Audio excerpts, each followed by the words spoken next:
Sesaat lagi Anda akan mendengarkan program Renungan Sahabat Seperjalanan bersama Pendeta Wendy Pratama. Selamat mendengarkan.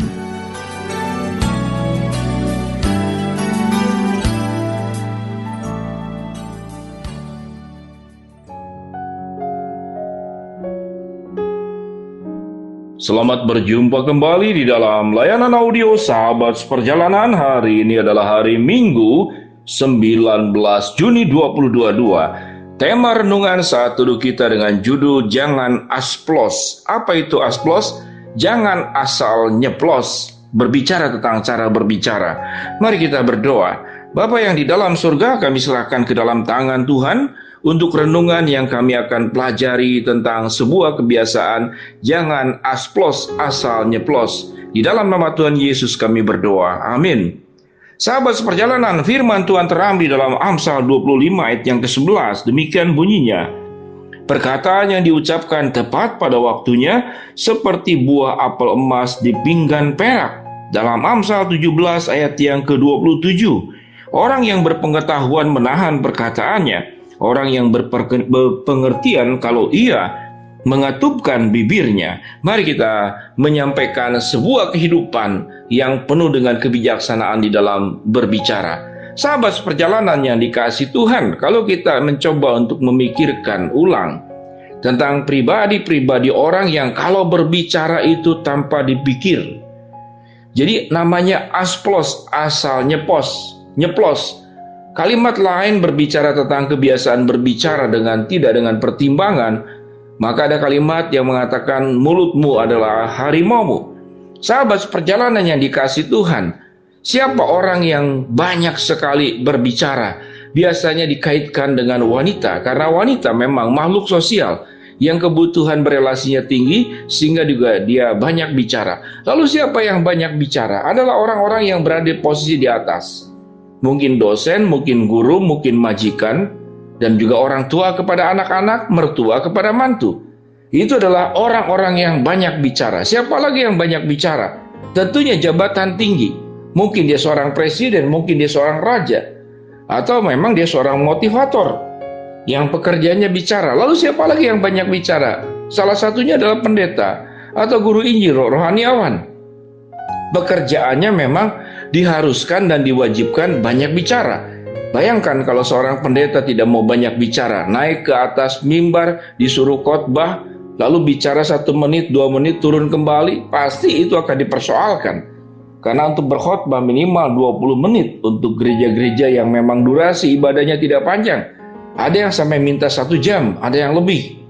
Maka itu adalah pembicaraan yang memang diharapkan. Jadi ada orang yang berbicara itu ditunggu dan diharapkan. Karena kepakarannya, karena memang dimintakan nasihatnya, dokter yang berbicara kepada pasien. Namun ada bicara yang tidak diharapkan. Kita tidak diharapkan untuk berbicara. Orang bijaksana tahu dengan jelas membedakan. Kapan kita diharapkan bicara, maka berbicaralah. Kapan kita diharapkan diam, tidak berbicara, maka diamlah. Namun tatkala kemudian terbalik, pada saat diminta berbicara, maka dia tidak bicara. Seorang dokter bertanya kepada pasien, "Apa sakitmu?" Pasiennya jawab, "Mau tahu atau mau tahu aja?"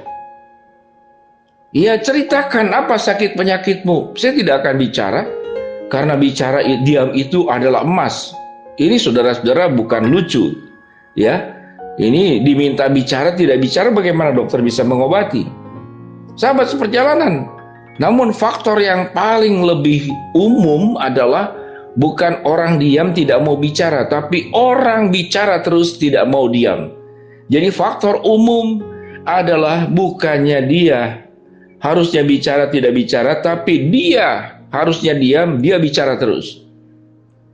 Sahabat seperjalanan yang dikasihi Tuhan, kita tahu dengan jelas dalam Alkitab tentang bagian yang berbicara tentang lidah ini seperti api yang bisa menghanguskan. Lidah ini seperti kemudi. Salah kemudi, maka kita salah arah. Demikian juga dalam hidup kita. Bagaimana kita bisa mengolah kata-kata kita dengan baik? Memang harus berangkat daripada ketulusan, berangkat dari kebenaran. Yang penting kan hatinya, bukan ucapannya. Tidak demikian. Kalau orang yang hatinya baik, maka bicara pun akan baik, caranya pun akan baik, akan tepat waktu, tepat durasinya, tepat nadanya, tepat ekspresinya, tepat penekanannya. Maka itu adalah orang-orang yang berhikmat. Nah, bagi orang yang disebut dengan kebiasaan asplos, asal nyeplos, dia tanpa pertimbangan, pokoknya apa yang ada di pikirannya, apa yang di perasaannya, dia ungkapkan keluar.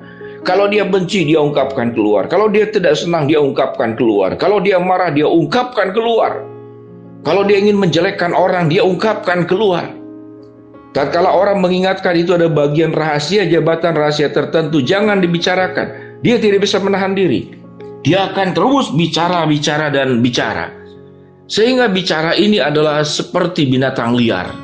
Kalau tanpa kekang, tanpa kendali, maka itu bisa menghancurkan, menghanguskan, merusakkan kehidupan bagi orang yang terlalu suka bicara, yaitu asplos, asal nyeplos, dan juga akan bisa merusak kehidupan orang lain.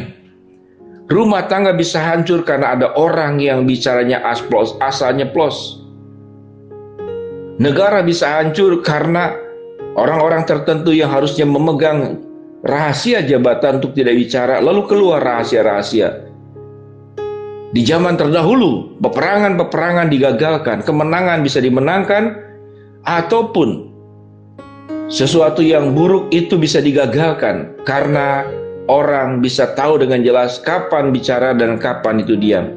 Sahabat seperjalanan, bicara dan diam itu adalah semacam seni berkendaraan.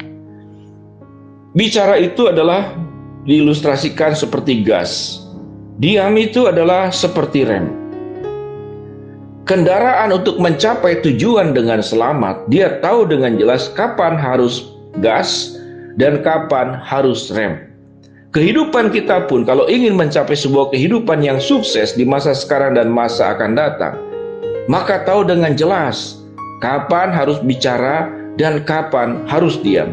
Membedakan kedua hal ini, kapan harus bicara dan kapan harus diam, itu dibutuhkan hikmat bijaksana yang datangnya dari Tuhan.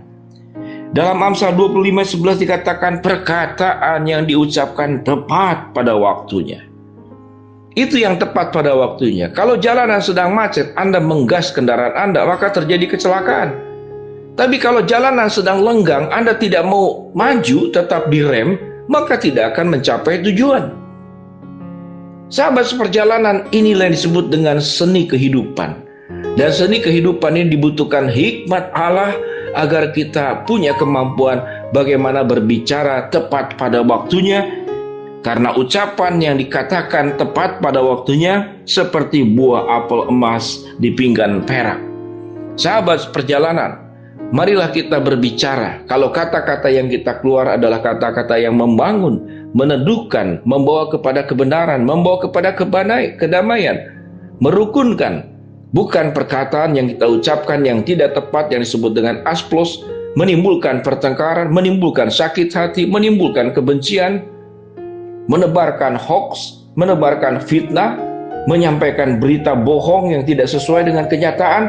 Itu yang disebut dengan asplos, asal nyeplos. Dengan demikian sahabat perjalanan kehidupan kita pada dasarnya akan diuji oleh Tuhan. Biarlah lidah kita, ucapan kita, perkataan kita dipimpin oleh kebenaran firman Tuhan. Sehingga apapun yang kita keluarkan adalah kata-kata berkat, kata-kata yang membangun, dan kata-kata yang menyejukkan. Mari kita berdoa. Bapa dalam surga, ampuni kami, jauhkan kami dari kebiasaan buruk yang namanya asplos, asal nyeplos. Biarlah kata-kata yang keluar dari kami adalah kata-kata hikmat yang berasal dari Tuhan. Hamba-Mu berdoa buat sahabat seperjalanan yang sedang sakit, Tuhan sembuhkan. Sahabat seperjalanan yang sedang menghadapi masalah, Tuhan bukakan jalan. Sahabat seperjalanan yang sedang memohon berharap sesuatu, Tuhan akan kabulkan sesuai dengan waktu, rencana, dan kehendak-Mu. Dalam nama Tuhan Yesus kami berdoa, amin. Shalom sahabat seperjalanan, berhentilah kebiasaan buruk, asplos, asal nyeplos. Tuhan memberkati kita semua, amin.